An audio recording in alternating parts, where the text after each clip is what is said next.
आपको बताएंगे कि कैसे पाकिस्तान में नेताओं से लेकर मौलाना तक भारत और मोदी को धमकियां देने में लग गए। आप देखिए, पीएम मोदी का मुस्लिम देश में गजब स्वागत हुआ। पीएम मोदी के लिए मुस्लिम देश में जय श्री राम के नारे लगे। दूसरी तरफ पाकिस्तान के पीएम को दुनिया भाव नहीं देती। पुतिन पाकिस्तान के पीएम को 40 मिनट तक इंतजार करवा देते हैं। बांग्लादेश की तो अपनी कोई स्वतंत्र नीति ही नहीं है। बांग्लादेश दूसरे देशों और ग्लोबल संस्थाओं के दम पर चल रहा है। यह है भारत और पाकिस्तान बांग्लादेश की हैसियत का अंतर।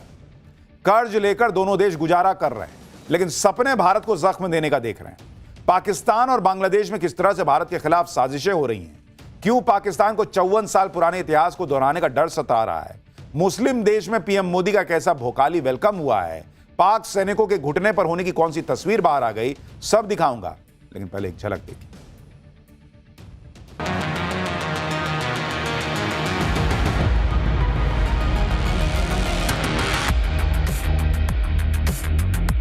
आतंकवाद के विरुद्ध हमारा साझा और स्पष्ट रुख है।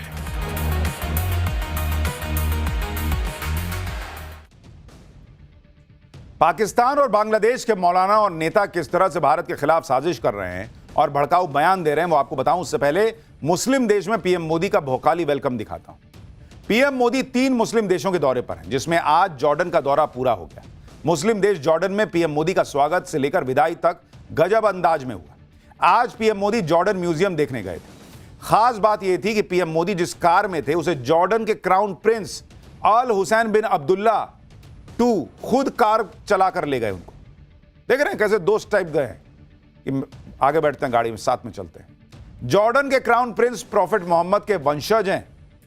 उनकी 42वीं पीढ़ी के हैं, जो नरेंद्र मोदी के लिए खुद गाड़ी ड्राइव कर रहे हैं। आज यहां मुसलमानों को भड़काया जाता है कि मोदी मुसलमान के खिलाफ है। देखिए भाई, मोहम्मद साहब के वंशज हैं, उनकी पीढ़ी के 42वीं पीढ़ी के हैं। अब मोदी को गाड़ी में बैठा के लेके जा रहे हैं, खुद ड्राइव कर रहे हैं। जॉर्डन के क्राउन प्रिंस खुद कार चलाकर पीएम मोदी को एयरपोर्ट तक छोड़ने आए थे। ये तस्वीरें देखिए। एक मुस्लिम देश का भावी शासक प्रधानमंत्री मोदी को ड्रॉप करने आया। इतना ही नहीं, जॉर्डन के क्राउन प्रिंस तो रनवे पर तब तक खड़े थे जब तक पीएम मोदी प्लेन में चढ़ नहीं गए। यह है पीएम मोदी की ग्लोबल एक्सेप्टेंस। मुस्लिम देश होने के बाद भी जॉर्डन जानता है कि पीएम मोदी का स्टैचर क्या है। प्रधानमंत्री मोदी भी हर देश के साथ संबंध बनाने पर जोर देते हैं। सुनिए उन्होंने क्या कहा, फिर आगे की बात बताता हूं। वैश्विक स्तर पर भी हम करीबी संपर्क में रहे हैं। गाजा पर शुरुआत से ही आपकी बहुत सक्रिय और सकारात्मक भूमिका रही है। हम सभी की आशा है कि क्षेत्र में शांति और स्थिरता बनी रहे। आतंकवाद के विरुद्ध हमारा साझा और स्पष्ट रुख है। आपके नेतृत्व में जॉर्डन ने आतंकवाद, उग्रवाद और रेडिकलाइजेशन के खिलाफ पूरी मानवता को एक सशक्त और रणनीतिक संदेश दिए हैं। जॉर्डन के बाद पीएम मोदी इथियोपिया के दौरे पर पहुंचे। इथियोपिया में भी पीएम मोदी का शानदार स्वागत हुआ। इथियोपिया के प्रधानमंत्री अबी अहमद अली ने गले लगाकर पीएम मोदी का स्वागत किया। पीएम मोदी ने इथियोपिया के प्रधानमंत्री के साथ एयरपोर्ट पर ही अनौपचारिक बातचीत भी की। इस दौरान पीएम अहमद अली ने मोदी को पारंपरिक कॉफी भी पिलाई। अहमद अली खुद कार चलाकर मोदी को होटल ले गए। ये देखिए, वहां क्राउन प्रिंस कार चला रहे हैं नरेंद्र मोदी के लिए। यहां प्रधानमंत्री जो हैं वो खुद कार चला रहे हैं अहमद अली पीएम मोदी के लिए। अभी तक तो बड़े बड़े राष्ट्रीय अध्यक्षों के साथ कार वाली सेल्फी से पाकिस्तान जो है जला भुना बैठा था। यहां तो लोग भाई लेके चले गए साथ में कि मैं ड्राइव करूंगा, बैठो भाई। उन्होंने रास्ते में मोदी को साइंस म्यूजियम और मैत्री पार्क भी दिखाया। पीएम मोदी के वेलकम में इथियोपिया में हिंदी गाना गाया गया। पीएम मोदी और इथियोपियन पीएम दोनों ने खड़े होकर यह गाना सुना भी। इधर मुस्लिम देशों में नरेंद्र मोदी का गजब जलवा दिख रहा है। उधर घुटने पर आए पाकिस्तानी सैनिकों की तस्वीर आज फिर बाहर आई। पाकिस्तान ने जितनी बार भी भारत से जंग लड़ी है, हर बार तो हारा ही है।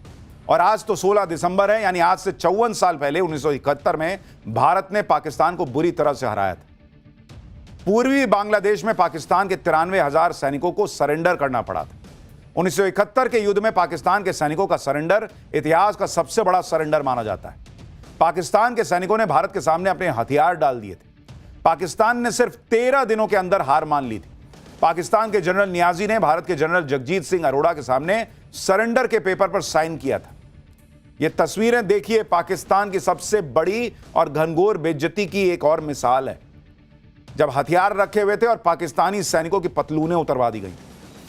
सरेंडर के बाद पाकिस्तान के 2 टुकड़े हो गए थे और बांग्लादेश का जन्म हुआ था।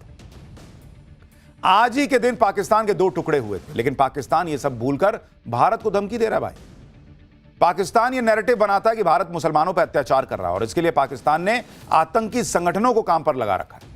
पाकिस्तान के आतंकी खुलेआम भारत के खिलाफ जहर उगलते रहते हैं कि भारत पर कब्जा कर लें, लेकिन पाकिस्तान के आतंकी इतिहास भूल जाते हैं। पाकिस्तान को तो भारत समय समय पर डोज देता रहता है। पाकिस्तान वाली कट्टर सोच अब बांग्लादेश के नेताओं में भी दिख रही है। बांग्लादेश के कट्टरपंथी नेता भूल जाते हैं कि भारत की वजह से बांग्लादेश का वजूद है। बॉस, बांग्लादेश की नेशनल सिटीजन पार्टी यानी एनसीपी नेता हसनत अब्दुल्ला ने भारत के खिलाफ भड़काऊ बयान दिया। हसनत अब्दुल्ला ने कहा कि अगर हमारे देश में अशांति फैलाई गई या अस्थिरता फैलाने की कोशिश हुई तो इसका असर भारत पर पड़ेगा। हम भारत के 7 सिस्टर यानी नॉर्थ ईस्ट के 7 राज्यों को भारत से अलग कर देंगे। तुम्हारी खुद की हैसियत नहीं थी कि तुम पाकिस्तान से अलग हो पाते, तुम भारत के 7 राज्य अलग कर दोगे। तुम पैदा भारत की वजह से हुए हो भाई, बांग्लादेश, और तुम भारत को अलग कर दोगे, भारत को काट दोगे।